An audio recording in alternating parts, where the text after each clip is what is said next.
बदन नागार्जुन सुरससाई जी का, और आज आकाश लामा उनके नेतृत्व में ये आंदोलन यहाँ आकर खड़ा है। निश्चित रूप से इतिहास में अनागरिक धम्मपाल जी को भी बहुत लोगों ने सहयोग किया होगा।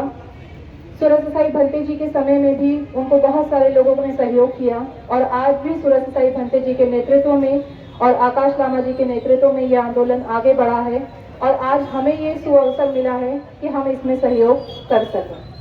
हमसे आने वाली पहले वाली पीढ़ियों को भी सहयोग करना पड़ा होगा। हम आखिरी पीढ़ी बने इस आंदोलन के लिए सहयोग करने के लिए ऐसा दृढ़ संकल्प हमें करना है कि इसके आगे आने वाली पीढ़ी को इसी चीज के लिए दोबारा से यहाँ आकर बैठना ना पड़े। इस संकल्प के साथ हमें यहाँ बैठना है। हमें यहाँ पर टाइम पास नहीं करना है, आकर के एक दृढ़ संकल्प के साथ हमें बैठना है। मैं दो विषय को जो है मुख्य रूप से रखना चाहूंगी, क्योंकि आज मैंने देखा, मैं मूलतः नागपुर की नहीं हूँ, आप सभी मुझे जानते हैं, लेकिन मैं हमेशा कहती हूँ, जैसे कि आज भी हुआ, कि हम लोग आपस में जब तक वैर द्वेष को खत्म नहीं करेंगे तब तक हम इस आंदोलन को आगे नहीं लेकर जा पाएंगे। मुझे कहीं से पढ़ने में मिला, मैंने जब अभी तो नहीं, मुझे लगता है 1 साल भर हो गया, महाबोधि के विषय में जब मैंने पढ़ा, तो जब अनागरिक धम्मपाल जी ने इसकी यात्रा शुरू की थी, किताबों में गूगल पे जितनी जानकारी हमें मिलती है हमने पढ़ा है, पर जो जानकारी मेरे पास अभी है वो शायद अभी तक किसी ने सुनी नहीं होगी।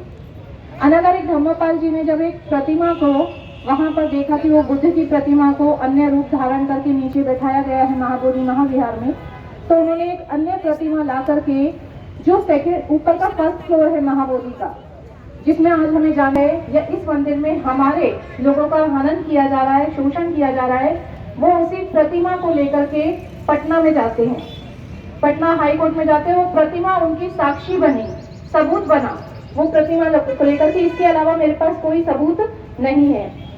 वहां पर पटना में ये पास हो गया कि वो ब्राह्मणों के हाथों में ही रहेगा। उसके बाद ये मामला कलकत्ता गया। कलकत्ता में बाद में 1933 में अनागरिक धम्मपाल जी हमारे बीच में से चले गए, और उनके जाने के बाद में ये समझौता हो गया 1949 में, कि ये समझौते के तहत आज भी वो प्रतिमा जो है वो कलकत्ता में महाबोधि सोसाइटी में रखी हुई है, एक साक्षी के रूप में, कि यहीं से बीटी टेम्पल एक्ट जो है, बोधगया टेम्पल एक्ट 1949 सबसे पहला जो दर्ज हुआ था वहां पर। उसके बाद मुझे जानकारी मिली कि जब पहले ये आंदोलन शुरू हुआ था तो ऐसा भी हुआ था कि एक समय ऐसा आया कि वो बोधगया का महाबोधि महाविहार बौद्धों को मिलने वाला था, लेकिन अंत में आकर के हमारे ही लोगों ने, कि वहाँ कमेटी तो बनेगी, लेकिन उस कमेटी में अध्यक्ष कौन बनेगा, सचिव कौन बनेगा, कोषाध्यक्ष कौन बनेगा, हमारे ही लोग आपस में लड़ गए और वो फिर से वहीं का वहीं रह गया। और यही आज भी हम कर रहे हैं कि हमें किसको बोलना है, किसको नहीं बोलना है। इस चीज के लिए यदि हम यहाँ पर लड़ रहे हैं, आपस में लड़ रहे हैं, अपने आप को नहीं त्याग पा रहे हैं, तो क्या तुम महाबोधि महाविहार को बचा पाओगे? कभी नहीं बचा पाओगे। स्वयं का अहम तक नहीं बचा पा रहे हो, स्वयं को जो है सर्वोपरि रखने का प्रयास किया जा रहा है।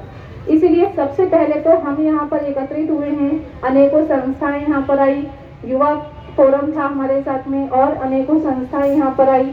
हमारी बोधिपक्षिया धम्मा फाउंडेशन भी यहाँ पर उपस्थित है, राजनीतिक उत्थान के लिए कार्य कर रही है, कोई धार्मिक उत्थान के लिए कार्य कर रही है।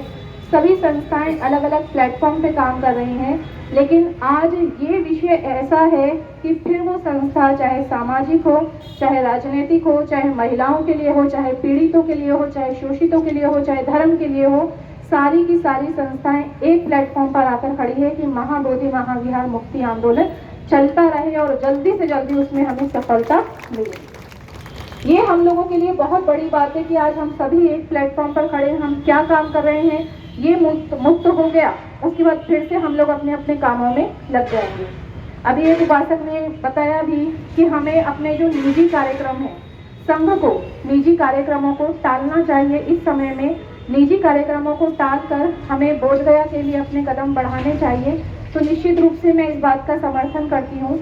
मैंने अपने इस समय के जो निजी कार्यक्रम, आप में से भी बहुत सारे लोगों के मुझे कभी फोन आते होंगे कि परित्राण लेना है, मैं मना कर देती हूँ, समय नहीं है।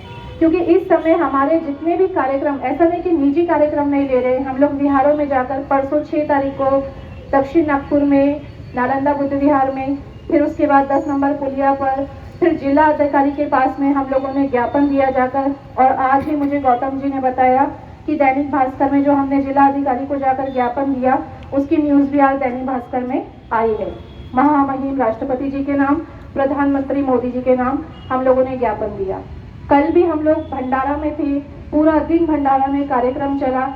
अगर मेरी धम्म देशनामा 2 घंटे की है तो 2 घंटों में से 1 घंटा मेरा केवल और केवल महाबोधि महाविहार के लिए हम लोग क्या कर सकते हैं, केवल 1 घंटा उस पर चर्चा होती है। तो हम लोग आज यहाँ बैठे हैं तो हमारा चर्चा, अभी मुझे भी युवा लोगों ने वहाँ बुलाया तो बोले पूरा दिन हो गया सुनते हुए, सभी लोग अपनी अपनी बातों को रख रहे हैं। कुछ बातें ऐसी भी हैं जो इस आंदोलन से संबंधित नहीं है, फिर भी लोग सुन रहे हैं बैठकर, लेकिन एक सॉल्यूशन पे नहीं आ पा रहे हैं। समस्याएं तो सबने बता दी, सॉल्यूशन क्या है? तो सॉल्यूशन क्या है? समस्याएं हम लोग सब जान चुके हैं। बहुत सारी महिलाएं, क्योंकि मैं जानती हूँ बहुत भोली भाली हैं, उनके पास पढ़ने का, व्हाट्सएप खोलकर मैसेज पढ़ने का भी समय नहीं है, वीडियो सुनने का भी समय नहीं है। वो सिर्फ ये जानते हैं कि महाबोधि महाविहार ब्राह्मणों के कब्जे में है और उसे मुक्त कराना है, इतना पता है। लेकिन वो बीटी एक्ट में क्या लिखा है क्या नहीं लिखा है, ये मुझे लगता है आधा से ज़्यादा महिलाओं को पता ही नहीं है, उन्हें लेना देना भी नहीं है। उन्हें सिर्फ ये है कि बीटी जो बोध गया का टेम्पल है वो सिर्फ ब्राह्मणों के हाथ से मुक्त चाहिए, वहाँ केवल और केवल शीलवान भिक्षु दिखने चाहिए, भिक्षुनियाँ दिखनी चाहिए। तो आपको ज़्यादा डिटेल में नहीं भी पता है, उसके बाद भी आप यहाँ पूरे दिन बैठे हैं। पुरुषों से ज़्यादा महिलाओं की संख्या है, यही महिलाओं की सबसे बड़ी ताकत है। वास्तव में ये 2025 का महिला दिवस सार्थक सिद्ध करने का समय आ चुका है। मैं हमेशा यही बोल रही हूँ, हम लोग अब तक महिला दिवस मनाते हैं तो महिला दिवस हम लोग कैसे मनाते हैं? नाचते हैं, गाते हैं, श्रृंगार करते हैं, 2-4 वक्ता को बुलाते हैं, वक्ताओं की जो ऊंचाइयां हैं उसको सुनते हैं। लेकिन 2025 का ये जो महिला दिवस हमें मिला है मनाने के लिए, ये पूरा महिला दिवस, यानी महिला दिवस एक दिन नहीं, पूरा मार्च का जो महीना है वो महिलाओं को समर्पित किया जाता है। अंतर्राष्ट्रीय स्तर पर पूरा मार्च का महीना महिलाओं को समर्पित है। तो हम महिलाओं का ये पूरा मार्च का महीना बोध गया के लिए समर्पित होना चाहिए। अगर बोध गया को हमने सफल बना दिया, महिलाओं की उपस्थिति से अगर हमने ये बोध गया का आंदोलन को सफल बना दिया, तो हमारे पास पूरा साल है महिला दिवस मनाने के लिए, पूरा साल है हमारे पास। तो ये महाबोधि महाविहार का जो मुक्ति आंदोलन है, आपने देखा कि सोशल मीडिया पर, क्योंकि मीडिया तो विकलांग हो चुकी है, वो कुछ दिखाती नहीं, सोशल मीडिया पर जितनी भी आपने फोटोज देखी होंगी, वीडियोस देखी होंगी, उसमें आपने देखा होगा भिक्षु संघ, उपासक संघ ही बहुत एक्टिव है, लेकिन महिलाओं की संख्या वहाँ बिल्कुल नग्न है, बिल्कुल शून्य है। तो महिलाएं क्या कर रही हैं घर बैठकर? आप लोग आज यहाँ पर आए, यहाँ जो आए हैं ना, ये सबसे अंतिम ऑप्शन था हमारे पास में, जो हमने ऑप्शन रखे थे कि हमें इस आंदोलन को सफल बनाना है, जीत हासिल करनी है। इसके लिए बहुत सारे हमने ऑप्शंस रखे थे कि कैसे कैसे हम इसको सफल बना सकते हैं। और ये जो आज हम यहाँ पर कर रहे हैं बैठकर, ये सबसे अंतिम ऑप्शन था। सबसे पहला ऑप्शन था कि आपको ज़्यादा से ज़्यादा संख्या में बोध गया के लिए प्रस्थान करना चाहिए। सबसे पहला कि आप लोग ज़्यादा से ज़्यादा, हम जानते हैं कि आज हम महिला दिवस मना रहे हैं। आधुनिक भारत की हम लोग बात करें तो आधुनिक भारत में हम माता रमाई, माता जिजाऊ, माता सावित्रीबाई फूले, इनको हम लोग पूजनीय मानते हैं, वंदनीय मानते हैं, अपने प्रेरणा स्रोत मानते हैं कि इन्होंने इतना त्याग किया, इतनी दृढ़ संकल्पित रही कि इन्होंने अपने जो भी इनका मिशन था या बाबा साहेब को बाबा साहेब बनाने का जो एक सपना था वो पूरा हो पाया। सावित्रीबाई फूले का बच्चियों की शिक्षा के लिए स्कूल खोलने का मिशन वो पूरा हो पाया। ये सारी प्रेरणा, बाबा साहेब भी कहते हैं कि बाबा साहेब को ये प्रेरणा जो मिलती है, उनके प्रेरणा स्रोत जीवन में राष्ट्रपिता ज्योतिबा फूले और भगवान बुद्ध रहे हैं। भगवान बुद्ध से प्रेरणा क्या मिल रही है? यूं तो अनेकों प्रेरणाएं हैं भगवान बुद्ध से लेने के लिए, जो बाबा साहेब ने निश्चित रूप से अपने जीवन में लिया और उसका अनुसरण भी किया। लेकिन एक प्रेरणा कि पुरुषों के समान महिलाओं को भी अधिकार होने चाहिए। उस समय में, जिस समय में इतने सारे ऋषि मुनि, इतने सारे संप्रदाय हुआ करते थे, लेकिन किसी भी संप्रदाय में महिलाओं को गृह त्याग करके सन्यासी बनना, ज्ञान लेना और ज्ञान देना, ये अधिकार किसी भी संप्रदाय में महिलाओं को नहीं था। केवल पुरुष ही गृह त्याग करते थे।